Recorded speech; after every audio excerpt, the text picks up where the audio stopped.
Okay, thank you for joining us again, everybody. So, you guys, fantastic job. Let's just give them one more round of applause for all their keynotes. So I know the conversation was thick with AI. I know it was thick. So I am going to take just a couple steps back because a lot of our audience, we're still struggling with like BACnet MSTP versus BACnet IP type of stuff, right? Like the industry, while we're talking about a future that is, will be, could be, should be.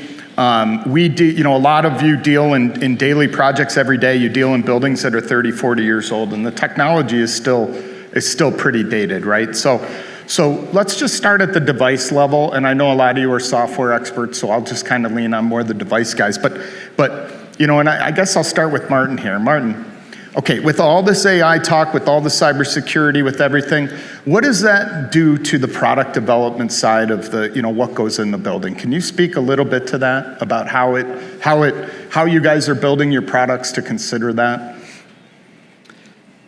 Luckily, we started it even before the AI waves of the release of ChatGPT, and as I mentioned into the panel, we released Apex in 2020, and we had to stand up a team of AI inside of Distech of about 5 individuals that are specialists on that. But initially, it was working on something aside from the BMS core sequence of operation product. And now they're getting into, okay, how can we ingest that inside of the product? That at every step of the way into the engineering of a project, you have an AI agent that can help you. But it's coming from the learning that we had over the last 7 years on how to master AI, how to master this beast before it became a public domain affair. Yeah, for sure. And Tom, going back to Belimo, you did a great job of showing us the Belimo technology roadmap. And as a company that really doesn't sell software, what does that look like to you guys in terms of what's next, right? Like, with the component side of the business? Well, first off, we are a software company. I think that's completely unavoidable. And that was that was actually a hard lesson over the last 10 years. Right. I wanted to say, just like Martin, we've been working on digitizing our products for quite some time, and we're fairly slow because we're a Swiss company. It takes a while for us to get things out there, and we also have thousands and thousands of products. So adding technology to this entire platform of products was, it's a big lift, but we knew we had to do it, and that's why that modular platform exists now. And the end goal is that we can allow you guys to leverage AI to get all the way down to our devices. If we have analog devices, you rely on a points list and wiring and dip switches and settings and conversion formulas to get to that device. Whereas if you have a communicating end device, AI can leverage that from the beginning. You install the product, you power it, it's discovered on the network, and immediately it's tagged and self-describing, and now your AI can do everything it wants to. It doesn't have to worry about that human component in the way. So yeah, and isn't there an AI component that allows it to, like a self-discovery, a ability to kind of define its API, if you may? Maybe I'm talking out of turn a little for you. Maybe. I don't know if anyone else is aware of a technology like that. It wouldn't surprise me. Yeah. But the idea that you can order a product that's tagged and it's self-describing, AI now knows what that is and can talk to it. It can do all kinds of fun things. Self-awareness of devices is kind of like the direction. Cool. Can you pass it down to Mike Noble? Mike, what is Honeywell doing to enable this technology in the existing building space? What type of new technology are you guys bringing to market that is going to help us go in and retrofit these buildings and get more data faster to the cloud and to the AI software? Yeah, so specifically on the retrofit side, T1L is probably one of the newest technologies that we brought to market, where we're going in and taking existing BACnet or LAN bus. You can replace the controllers, then you get 10 meg speeds. We can do every trend, every point. We can tag every point, bring it into the cloud. So that's part of getting that data out of the building and into the cloud, so that then we can actually leverage the AI tools that we have to do something useful with that and provide insights for the customers. Right, and that T1L technology allows us to reuse existing networks, is that correct? Yes, sir. Yeah. So it's very powerful. We didn't invent it. It's an industry standard. It came from the industrial side. It's been around for years. It's in a lot of gas manufacturing, petroleum plants and stuff like that. So it's a tried and tested technology, and we've been leveraging it in our new optimizer line, and we've absolutely gone in and taken out backnet controllers or RON controllers and replaced them, and you're running full IP. It's got an IP address. It looks like IP online. But the best thing is when the IT folks walk around, they don't see a Cat5 or Cat6 dropping in. They see 2 wires and they ignore it. So we can kind of hide our IP behind it a little bit too there. So yeah, it's been really powerful, and I think as we see there's just going to be continued retrofits and updates as people want to get this data out of their buildings, that this is going to be powerful. And our industry partners are picking it up as well. Oh yeah. For sure. So Jamie, from Johnson Controls standpoint, of course, I know you're the software guy, but what are you asking from your components guys? What are you saying? Hey, I need that in a valve so I can do that. What is that pressure? What does that look like for Johnson these days? So I think the way that we're approaching it is around the commissioning and the onboarding of the systems. So we have this AI tool that we're about to release to market that we call Rapid Onboarding, or Robot, and that's all around how you can actually commission buildings at a lot quicker rate. We've seen we've seen a sort of 10x improvement in the speed of onboarding, commissioning, and then also that continuous improvement. So it's really we obviously have lots of different things in the backlog that we want from the hardware. But when I look at it, it's how do we get these buildings built quicker and onboarded and maintained. You can take these technologies and get a full snapshot of how the building is performing, and then feed that back into that constant commissioning. Yeah, for sure. So it's not only, it's really changing the installation as much as it is the components that we're putting in. Absolutely. For sure. And for Johnson, especially with the huge installed base, how does that, what are you doing with that? Is that an open air wall? Is that what type of products are you bringing back to your Johnson customers and saying, hey, let's help you with this or that?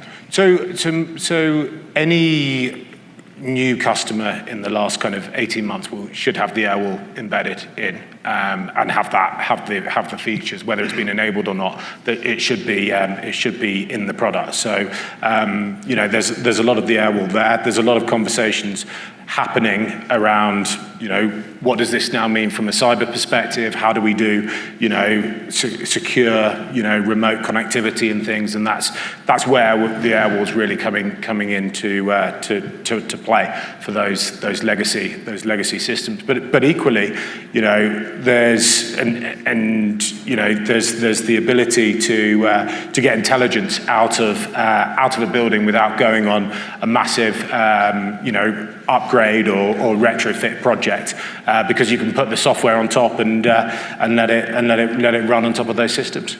Awesome. Yeah, thank you. Okay, moving down to Andy. Andy, so we're talking about hardware in the buildings. We're talking about controllers, controller networks, things like that. So what, with all this, cloud and all the software talk, what are we going to do with the Jace? Is the Jace got a place? What's the Look, I don't see the Jace going away anytime soon. The quickest way to connect an older system or a non-secure system or a disparate system is to use a Jace. And many of the jobs that are done today are done that way.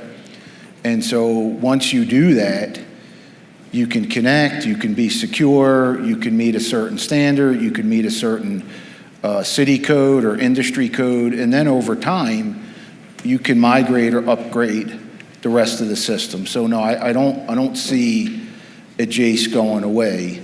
It's also, don't take this the wrong way, it's a small price to pay to have that extra level of security. Now, what we do is we make sure that as we design our hardware, it's AI ready. right? Because there's a cost to that. Like, it's not free. You know, we talked about what's going on with the chips, right? The AI-enabled chips are more money. They're harder to get. They're creating, right? We saw the charts that said, and this, you know, should keep getting cheaper, and it's not today, you know, because of the whole kind of AI data center phenomenon that's going on. So we continue to look at that. We continue to look at the way we develop the offering, make sure it's AI ready. And then we also use AI today in the way we develop products. So within Tridium, we're using AI tools to make sure we're doing things faster and we're thinking about it the right way. And then as we continue to launch new offerings, you know, Ask Niagara will be coming out, right? So we talked about using AI to make commissioning faster, using AI to be able to solve a problem faster. Well, the one thing we have is a lot of data, right? And we have a lot of questions from a lot of smart people with a lot of answers. And so imagine as a Niagara community, you had access to that, where you would be able to very quickly get answers to a question somebody may have asked in another language 3 years ago, where now you have access to that. And somebody mentioned having like an expert in your pocket or something. It might have been you. So that's kind of how we think about it. So moving on, you know, Eddie, the devices, we just talked about like their devices, Jaces, there's all this stuff in the building. You're just a software-only company. You got no hardware. Eddie, can you describe like the API universe when you're outside of like the hardware world? Like, what does that look like for you guys? I know you have hundreds of APIs. You've developed to hundreds of different systems. What does that API universe look like? Yeah, so I'm actually glad we don't do hardware. We did this super intentionally. It's a hard business to be in. We're not very good at it. These guys are way better than we are. So we'd rather partner with them. We just need them to agree that, you know, fix their hardware, make it open, plug it into a system that does all software, and we're all happy, and then you guys are all good. But all joking aside, you know, from our perspective, we got into the space because we wanted to solve, you know, getting to the existing buildings. We also know that all existing buildings are adding new tech every day, and we want to be that platform that allows for the plug and play and the adding of new systems as time goes on. So the other piece that we really wanted to solve for, and Andy, I agree with you. I don't think the Jace is going anywhere anytime soon. But the other thing we want to solve for is, look, if you have a large building that has, you know, again, back to my like 20 stories, but there's obviously larger ones, and some have Distech, and some have Johnson, and some have the next thing, and some have the next thing. It becomes super complex for an owner to decide on who they go with. That's what we're trying to solve for. And when I say who they go with, I mean from a perspective of like, I don't care what the underlying infrastructure is. I want it to all look, feel the same. I want to be able to procure for who gives me the best product at that point in time, because there's updates and upgrades and things that happen with all hardware providers, and it's normal and it should, right? So that's what we're trying to solve for, and that's the kind of the approach we've taken, you know, with regard to the market and really the API world, right? Like it's like once we solve an integration once, we want it to be a plug and play, you know, for 1 million buildings in the same way that it's doing it for 2 buildings. And I think a lot of the things that these guys are talking about is going to enable that for the entire industry, and we're super excited to continue to work on that. Eddie, you guys work as an MSI. You work with huge clients deploying on thousands of buildings. What do those clients say about their BAS systems? Can you give us some of the good and the bad and the truth about the way some of these people look at their BASs? Are you asking to trash us right here on stage? Well, I maybe a little, just a little, you know, not trash, but it's the reality. Look, no trash, no trash. Every no trash system's made to work, Mike. It's the installation, right? There you go. There you go. I like that. It's like we're here because of the work your companies have done. So there's like let's make that crystal clear, right? Like we are literally here and in this industry because of the work that, you know, your companies have done for decades before we ever came around. So, you know, and like any other industry, we we have to learn from what we've done in the past and try and kind of move forward. And I think one of the cool things that we have in the industry, and Scott, you're one of the big ambassadors of that, is like bringing people together like this so we can have meaningful conversations about the good, the bad, the ugly. How do we move forward? How do we collaborate and do some of these things? The biggest competitors with each other on any deal are sitting right here on this stage right now. But we can have, I think, a good conversation. But to answer your question, a bit more directly, and I mean, again, I mean this in the best way possible, and we know this. Like, I'm not saying anything we all don't know. There's legacy systems that a lot of money were spent on, and now we have a world that is talking AI, but I have systems that I have no idea how to get to or what to do with or how to solve for. That is one of the things we're trying to help solve. The only thing that I would love to kind of laser focus on for half a second is that we hear a ton, and that I hope we don't hear anymore soon, is this idea of like having a contractor and or a manufacturer tell an owner that they can't get to the thing that they paid for tens of thousands of dollars, hundreds, millions in some cases. And if I was on these guys' seats, that would be the thing that I would solve culturally, foundationally, with anybody that touches my product. You have to be able to get to the data because you paid for it. We hear this. We used to hear it more. It's becoming less, thankfully. This idea of like, no, you can't get to the data for one reason or another. It's my data. It's your data. Like, guys, they fucking paid for the system. It's their system. It's their data. Give it to them. That's one of the big things. Sorry for that. F-bomb. I think you got some, they approve. Would anybody else like to chirp in on that subject about openness and data and how as an industry we're evolving around that? Maybe I can add a comment. Your question about AI is super interesting because the interoperability for a number of years lie under the nomenclature, the ontology, and the haystack or the real estate core, and to be able to have a point name convention that a system after that are going to be able to unify the system. Now we're talking with AI, we're talking about MCP, Model Context Protocol, and it's super important that any product that you're going to use in the future that are going to be able to talk and are going to be modeled through this language. So you're going to be able to put your best LLM regardless of the brand, and to look at the system and to give you info about the system. But if your system is not Model Context Protocol ready, then it's going to be like, again, a big blur to the new world of AI, and you're not going to be able to bridge the two worlds. So that's going to be super important. We're past a little bit which ontology you need to choose, and we're more as the manufacturer enable MCP, so then you can put your LLM on the project. And others on that topic, can you guys elaborate? I mean, Cameron, you're, in terms of OpenBlue and that agentic plan that you guys have, how does that evolve into your plan? So I think the thing that's really interesting for me is, we've seen a massive shift in the way that we do engineering, for example. So, a year ago, all of our developers were coding themselves. Now, none of them are doing any coding. They are just looking at the code that is being produced by AI.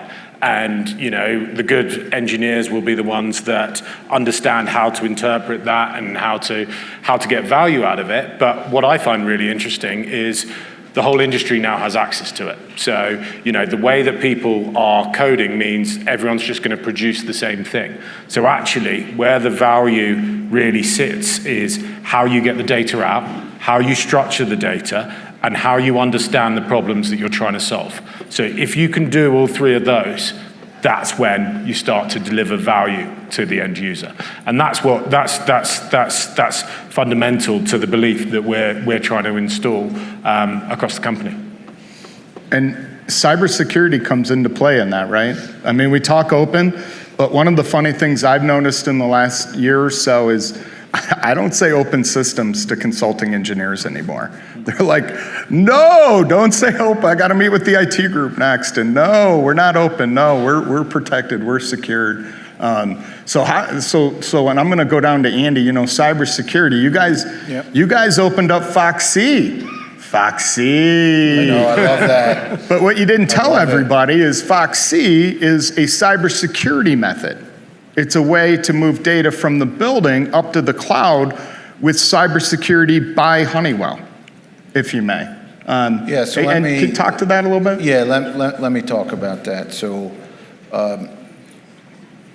Tridium has the ability to act as an independent company, but also leverage capability from the broader Honeywell, which is a great thing. You're welcome. Yes, got it, Mike. So Honeywell has the best cybersecurity experts, I think, on the planet. And as a company, they play in the government space, they play in the process space, right? We talked about some of the protocols came from oil refineries or chemical plants. So cybersecurity has to be number one. So we have the ability to leverage those experts, which means we're very deep in cybersecurity expertise. The one big advantage of Tridium and Niagara is everybody in the business thinks that way. It's not like any developer or any tester or anyone thinks it's okay to not put security first. So our platform is secure, it has been secure, it's been developed to be secure. And so I think that gives us advantages, but a lot of responsibility because whatever we release is expected to be that way. So when we talk about Niagara 5, you know, it's done and it's been done. It's been done for a long time. But we're testing I'll use the word crap. Is crap okay? I know maybe other words. Crap, yeah. We're using other words up here now. Goes through the filter fine. You know, maybe crap's all right. So we've been testing it for a very long time, and we'll continue to do that. So again, we won't bring anything to the market. So now we all talk about connecting and connectivity and running AI agents, and that has to be right.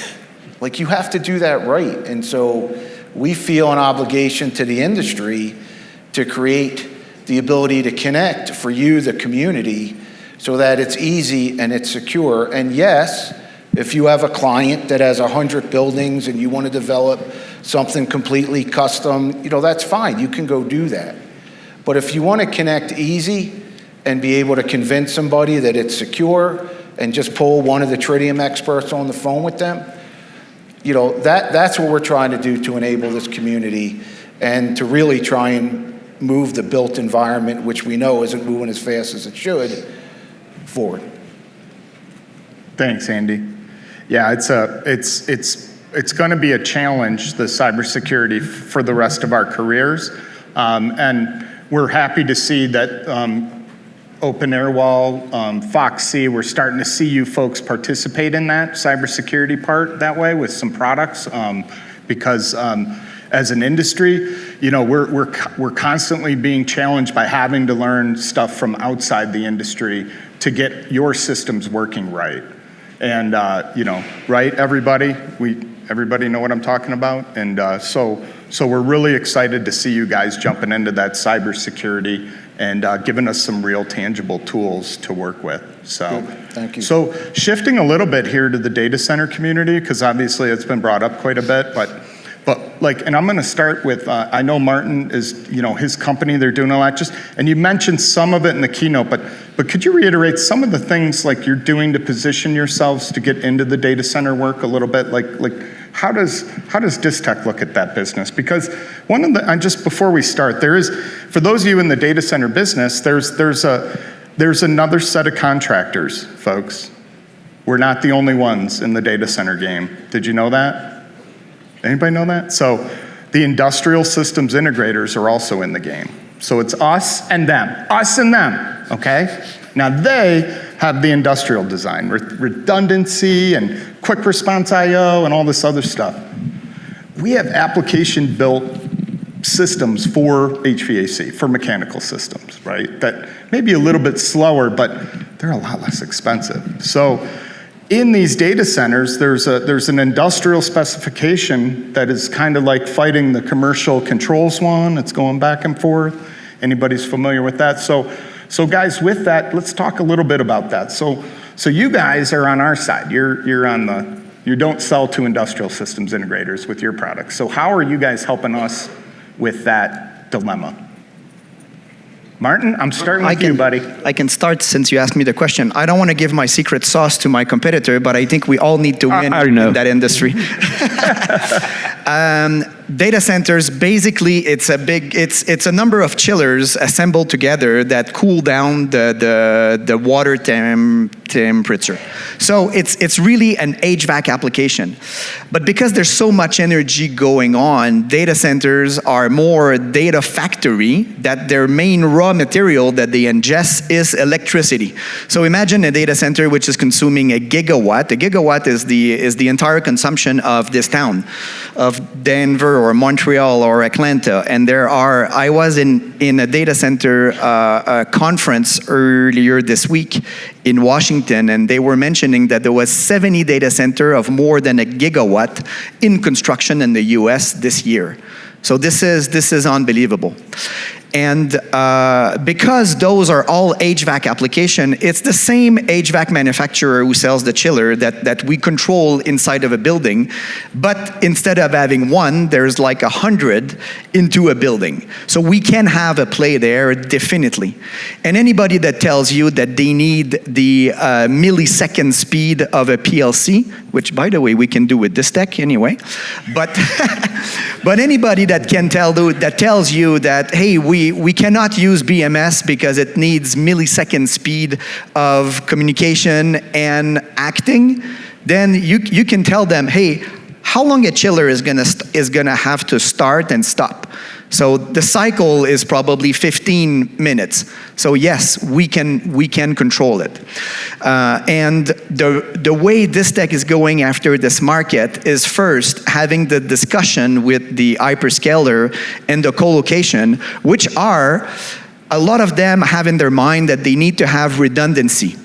But if you remember, redundancy is needed when you have one head and then multiple I/O. So when the head fails, then nothing is working. But in the BMS industry, we already live this distributed controls, which basically Distech is distributed controls. So we put a lot of controllers over a lot of equipment which has intelligence. So if one fails, then it's not the entire site that fails. So if you need to sell your BMS product or systems to a data center, you can say that you have redundancy by resiliency. So we have definitely our play there. And I'm going to end that by, yes, you have a play, but equipment provider also have a play. Data center wants to build fast. And when they're asking a general contractor what used to be done in 18 months, they're asking, can you build it in 4 months? And then when the contract is signed, oh, can you build it in 60 days? So this is exactly true example that I've heard this week. And to do that, then you can no longer install your product at on-site like we used to in a building. It needs to be prefabricated at the OEMs, at the equipment manufacturer, where you install your controller there at the factory, and when it's delivered... Giving away your secret sauce. I'm going to stop there. Yeah, so when it's delivered to the site, it's skids that you assemble and you network together. So it's nothing more than what you do on a job site, but you need to Kaizen, optimize your time, probably with AI, in order to do it fast. And you're going to learn a lot by doing so. Great tips. Anybody else on that topic? Mike? Yeah, so is this thing on? Yeah, there. Sorry. Certainly data centers are huge for us right now. Everybody's booming. I mean, we're all experiencing the benefit of the data center work. So from us, I'd say a few years ago so the Allerton business has been in data centers for 20 years, but a few years ago when we really got into it, we approached almost every one of them with DDC, with BAS controls, right? Because that's what we were selling. And there was a shift that was starting to happen where they were moving into PLCs because of the resiliency they think they need, whether or not they need it or not. And so we're seeing a lot of the PLC manufacturers coming down into our space. So at Honeywell, we decided to make a strategic move and bring over a PLC line from Europe called Sire Burgess. If you've ever been on a cruise ship, Sire Burgess runs your cruise ship.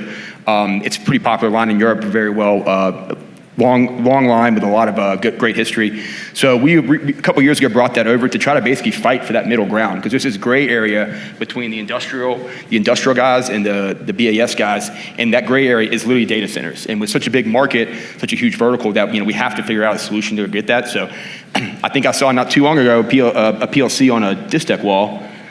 Yeah, right. I thought so. So yeah, I think there's a few of us that are looking at that as having an option to get if the end user wants PLCs, hell, let's sell it to them, right? They're expensive. We get a bigger job out of it, right?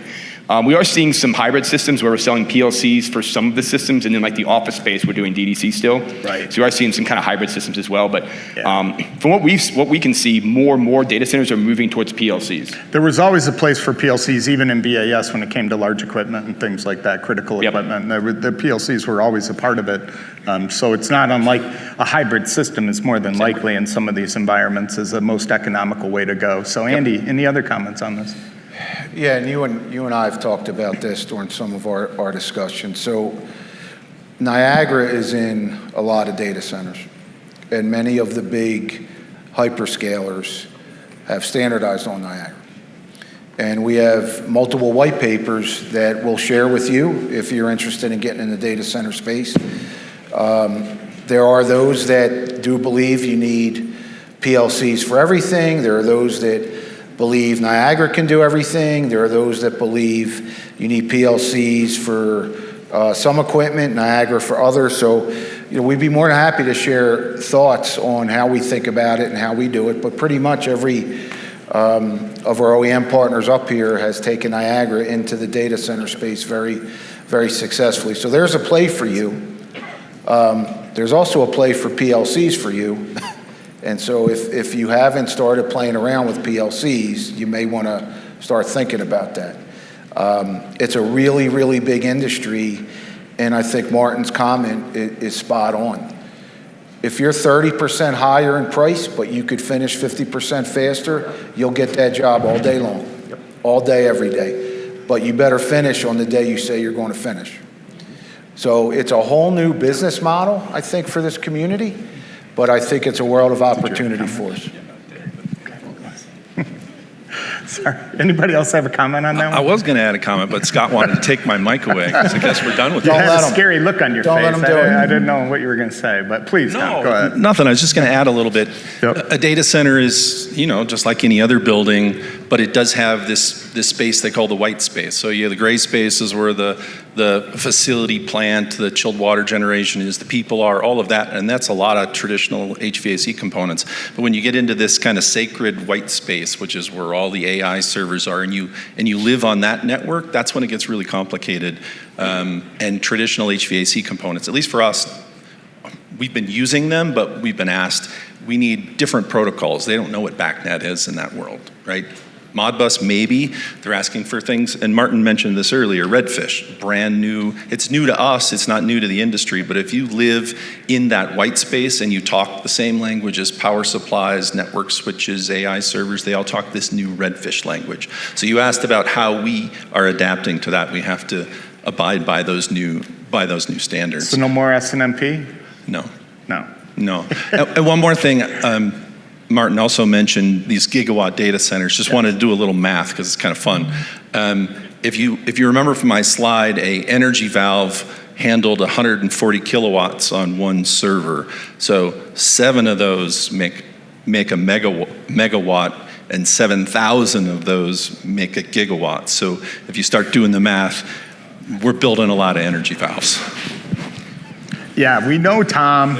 We know. Congratulations, Belimo. They're kind of having a good year again. I don't know. They had a good year last year, so it's exciting to see their growth and happy for you guys. So, okay, we have a few more minutes left, and I'd just like to open it up to audience questions. First Ranger Justice has the mic. Would anybody like to ask a question from our esteemed panelists? Or you guys want me to keep asking? Everybody shy today? No? Anybody? Should I call on somebody? All right, Darren. Darren, ask a question.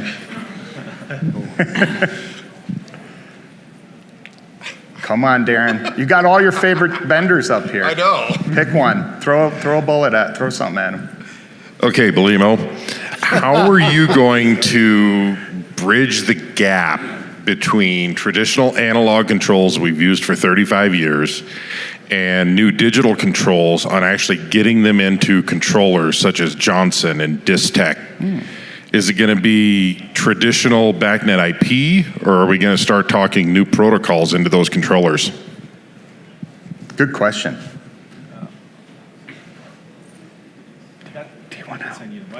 Oh, we got one.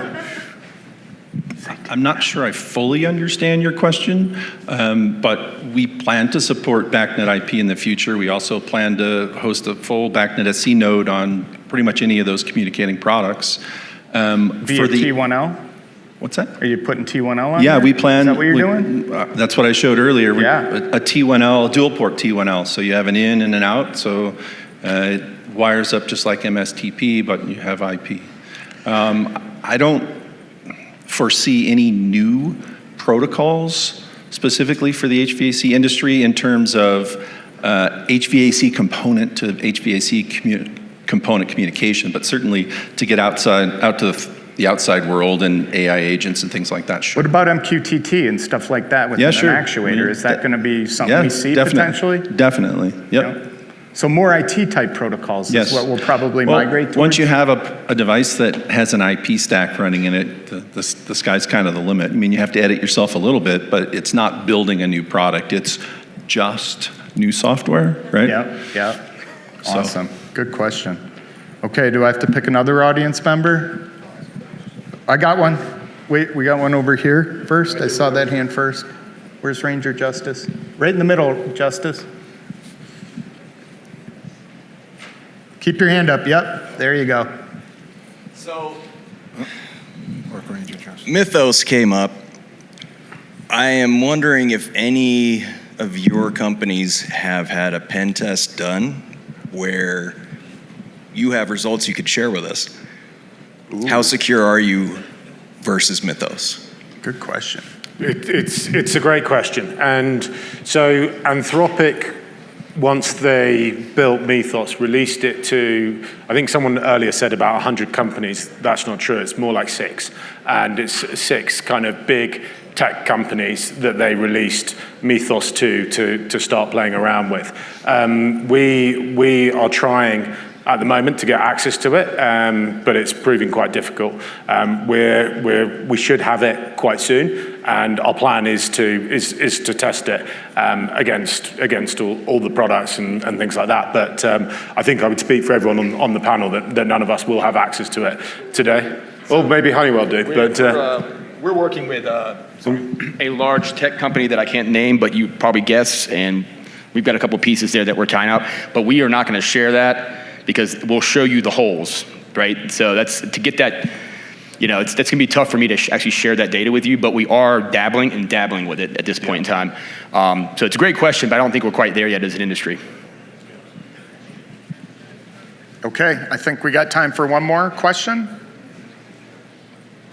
Justice. Two more. Whoa, stand up for a minute. This Me guy. stand up? Yeah, you stand up. I don't want to stand up. Come on. You made it easy for me.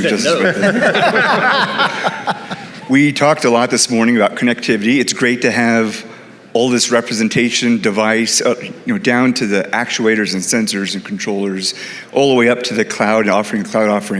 In this connectivity, I've heard a lot about contextualization, and when I hear that, I think about tags and relations. Now, having been involved with Niagara for many years, I remember when Ms. Weisensail brought up metadata with Niagara 4, that being a big feature there, but it just hasn't really had a big following, I would say, within the system integrator community. But when we talk about connectivity, specifically to AI, that always seems to follow along. Are you all, as the manufacturers, looking at supporting adding that kind of contextualization, and if so, how? Interesting. I can give a shot here. onboarding a building to the cloud correctly and contextualized correct, that is the key, right? That is the biggest hurdle. When we have anything go wrong with our connected solutions, it's because the onboarding didn't go right, points weren't tagged right. So we're using AI to go in and look at those points. Obviously, if you've tagged it correctly, fantastic, slap it in there, 2 hours, we're done. But if you don't have anything tagged or pulling in from a non-Niagara system, then we have AI tools that we run to basically look at a point and it says, okay, if you see a point and it's been between 68 and 72 for the last 2 years, it's probably space temp, right? And it probably says something like SPT or something like that. So it can kind of figure out, and we've got it to the point now, we're still training this engine, but it is available now. People are using it today. And we get to about 80% on the first run, then you go back and change some context for it. It looks at that, reruns it, takes a couple runs depending on how big the system is to get us into the upper 90s where we're at that point in time just fixing the last few things. But that is the catch, right? That contextualization is the catch, and various, whether it's Haystack or the various tagging mechanisms that are out there. So we're just trying to involve as many of those as we can in the data lake that we're pulling off to actually teach this thing how to contextualize the points for us. Awesome. Okay. Well, I think that's it. I'd like to thank my panel. Thank you, guys. Thank you. Thank you, everybody. Well done.